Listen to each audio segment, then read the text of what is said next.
Chicken নেকে খুব তৎপরতা দেখা যাচ্ছে, খবর পাওয়া যাচ্ছে, সমস্ত টিভি চ্যানেলগুলো সেখানে দৌড়চ্ছে। কাল রাতেই খবর পাওয়া গিয়েছিল যে S-400 যে মিসাইল সেটা মুভমেন্ট করছে, এরকম একটা খবর পাওয়া গিয়েছিল কাল রাতে।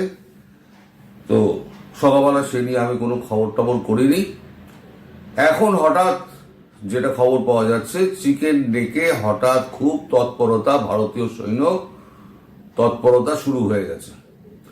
আসলে খবর যেটা হচ্ছে, ISI এর সমস্ত অ্যাসেটস যারা আছে তারা চিকেন নেকে পৌঁছে গিয়েছে এবং ISI এর লোক চিকেন নেক এসে পরিদর্শন করে গিয়েছে। চিকেন নেক হচ্ছে ভারতের একটা স্পর্শকাতর অঞ্চল। এই চিকেন নেকের ওপরে যদি কোনো আঘাত পড়ে তাহলে পরে কিন্তু ভারতবর্ষ ডিস্টার্ব হয়ে যাবে। তাই আগে থেকে চিকেন নেকের ওখানে সব জমায়েত হতে শুরু করে দিয়েছে এবং যেখানে যা খাটানো সেগুলো খাটিয়ে দেওয়া হয়েছে। এখন শুধু যে কোনো দিন, যে কোনো সময় একটা বড় দুর্ঘটনা ঘটতে চলেছে, এটা একদম নিশ্চিত খবর। আপনারা দেখুন, স্টার টিভি এখন, স্টার নিউজ এখন তার লাইভ টেলিকাস্ট চলছে চিকেন নেক থেকে। তার আমি স্টিল পিকচার এখানে দিয়ে দিচ্ছি।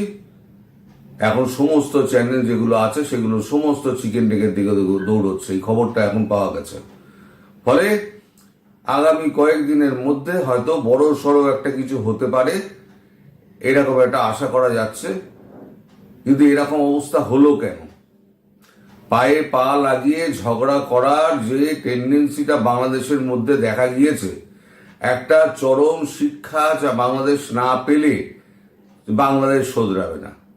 এই বাংলাদেশকে কিন্তু অনেক সুযোগ দেওয়া হয়েছিল যে ভালো হয়ে যাও, আচ্ছে বাচ্চে বান যাও, সাথ সাথ রাহো, অনেক বোঝানো হয়েছিল।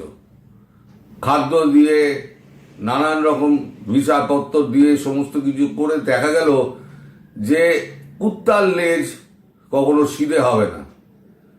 তারাই ডক্টর ইউনূস যিনি আছেন, তিনি একেবারে সমস্ত জামাত টামাত যারা রয়েছে, যত আপনার আনসার যত ছিল, মানে আনসার বা বাংলা, তাদেরকে সমস্ত জেল থেকে ছেড়ে দিয়ে একেবারে সারা দেশটাকে একেবারে উৎপাত মাচিয়ে দিয়ে তার একটা প্রতিঘাত এসে পৌঁছচ্ছে ভারতবর্ষের ওপরে।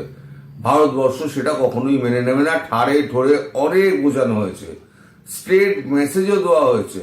এবং কয়েকদিন আগে রবিবার দিন খুব সম্ভবত আমি আপনাদের বলেছিলাম, বা শনিবার দিন, আমার ঠিক মনে পড়ছে না, যে 3 সেনাবাহিনীর মানে প্রতিরক্ষা দপ্তরের 3 সেনা অধিকর্তাকে ডেকে পাঠানো হয়েছিল রেস্ট অবস্থায়। তারা এসেছিলেন, এসে বৈঠক করে গিয়েছেন, স্পেশাল মিটিং ছিল যেটা।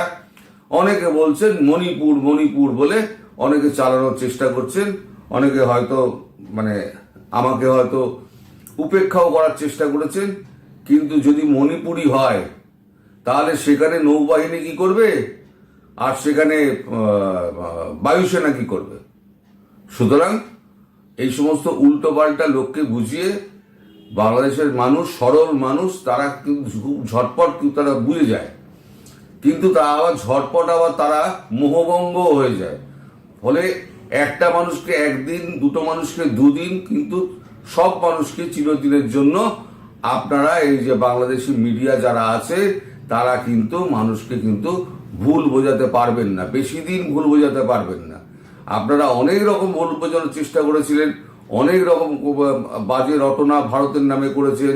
ভারত মোদি আমেরিকায় গিয়ে চূড়ান্ত অপমানিত হয়েছে।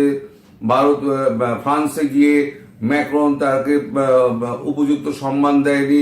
আপনারা এসব প্রচুর রটিয়েছেন, তাতে ভারতের কিছু যায় আসে না, আমিও কিছু বলিনি। কারণ হাতি চালে বাজার, কুত্তা ভোকে হাজার। হাতি হাতির মতো চলবে, আর কুত্তা সে পেছনে ব্যাগ করে যাবে। তো ওতে পাত্তা দেওয়ার কিছু নেই। ফলে ভারতবর্ষ ওসবে পাত্তা দেয় না। মিডিয়াও পাত্তা দেয় না। বাংলাদেশের কোন মিডিয়া কি বললো না বললে তাতে ভারতবর্ষে কি এসে গেল? ভারতবর্ষে টুরিস্ট আসছে না, ভিসা দিচ্ছে না বলে ভারতবর্ষের ইকোনমি ডাউন হয়ে গিয়েছে, এ কথা শুনলে ঘোড়ায় হাসবে। কিন্তু ভারতবর্ষ চুপ করে থাকে। ভারতবর্ষ, আমি বলেছি না, যেদিনকে মোদিজি চুপ করে থাকা মানে নরেন্দ্র মোদী একটা বড় কোনো কিছু ঘটতে যাচ্ছে জানবেন।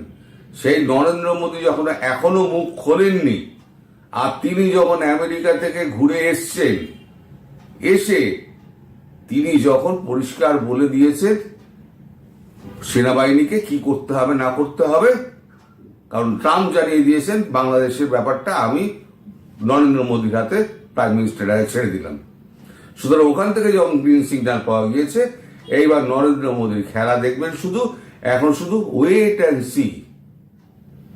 এই যে আপনারা বলছেন মোদিজিকে পাত্তাই দিলেন না, মোদিজি ঘাট থেকে নামিয়ে দিলেন, ও বাংলাদেশ সম্পর্কে শুনলেন না, কারণ বাংলাদেশে ডিপ স্টেটের কোনো রকম ছিল না বলে দাবি করেছেন।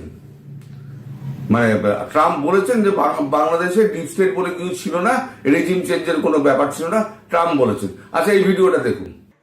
$486 million to the Consortium for Elections and Political Process Strengthening, including $22 million for inclusive, participatory political process in Moldova, and $21 million for voter turnout in India. What do we need to spend $21 million for voter turnout in India?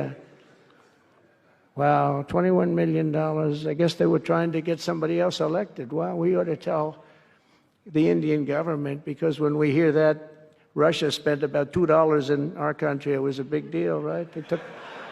They took some internet ads for $2,000. This is a total breakthrough. $21 million for India elections, $29 million to strengthen the political landscape in Bangladesh, $20 million for fiscal federalism, and $19 million in addition to the $21 million for biodiversity conversion in Nepal, $1.5 million for voter confidence in Liberia. We need voter confidence too when you read this list.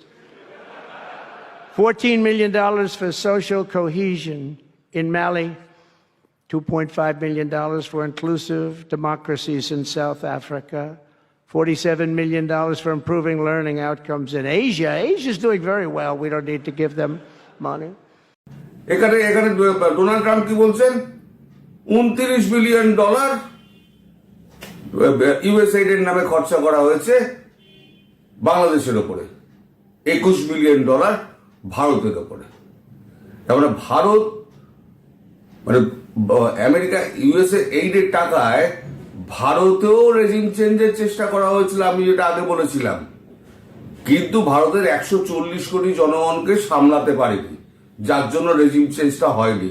কিন্তু $29 billion বাংলাদেশের regime চেঞ্জটা হয়ে গিয়েছে। ফলে ওখানে না স্বীকার করুন, ওয়ার্ল্ড ওয়াইড টেলিভিশন যখন টেলিকাস্টিং হচ্ছে সেখানে ট্রাম্প স্বীকার না করুন। প্রাইভেট যে এটা আছে, আপনার যে সমস্ত প্রোগ্রামগুলো রয়েছে, সেখানে ট্রাম্প নিজে মুখে বলছে যে কোথায় কোথায় কোথায় কোথায় এই বাইডেন আমলে ইউএসএইডের নামে খরচাগুলো করা হয়েছিল, আপনারা নিজেরা ট্রাম্পের মুখে শুনলেন। ফলে সেই ট্রাম্প যখন বলে দিয়েছে মোদিজি আপনি দেখে নিন, মোদিজি কিন্তু অত তাড়াতাড়ি ছাড়বেন না। পার্শ্ববর্তী রাষ্ট্র যদি ঠান্ডা থাকে তাহলে ভারত ঠান্ডা থাকবে, পার্শ্ববর্তী রাষ্ট্র যদি গন্ডগোল করে তাহলে কিন্তু ভারতবর্ষ নিজের মধ্যে একটা গন্ডগোলের তৈরি হবে, সেটা ভারতবর্ষ কখনোই চাইবেন না ভারতবর্ষ, মোদিজি তো চাইবেন না অবশ্যই। এখন ব্যাপারটা হলো শেখ হাসিনার এত দেরি হচ্ছে কেন? অনেক প্রশ্ন আমার দিকে ধেয়ে আসে। এখন এই রাত্রিবেলায় এই এত বড় প্রশ্নের উত্তর আমি দেব না, কালকে যদি সময় পাই তাহলে পরে এই প্রশ্নের উত্তর আমি দেব যে কেন এত শেখ হাসিনার ফিরতে দেরি হচ্ছে। আপনারা সবাই তো খুব উতলা হয়ে যান, সত্যটা স্বীকার করতে হবে, কান দিয়ে শুনতে হবে, গরম শীষের মতো ঢুকবে কিন্তু এই সত্যটা, যেটা আমি কখনো বলিনি সেই সত্যটা আমি আগামীকাল বলবো। আগামীকালের জন্য ওয়েট করুন। আগামীকাল যে কোনো সময় কালকে আমেরিকান প্রেস ক্লাবে যাব। প্রেস ক্লাবে একটা অনুষ্ঠান রয়েছে, সেখানে আমার যেতে হবে। তো আমি হয়তো 5টায় দিতে পারবো না, পরে যে কোনো একটা সময় হয়তো প্রেস ক্লাব থেকেই আমি করতে পারি। পরে যে কোনো সময় আমি একটা ভিডিও আপলোড করব, সেখানে আমি বলবো যে কেন শেখ হাসিনা ফিরতে এত দেরি হচ্ছে, ওনার দোষটা কোথায়। ওনার জন্যই কিন্তু ওনাকে ফিরতে দেরি হচ্ছে, ভারতবর্ষের কোনো রোল নেই এখানে, এটা পরিষ্কার জেনে নিন।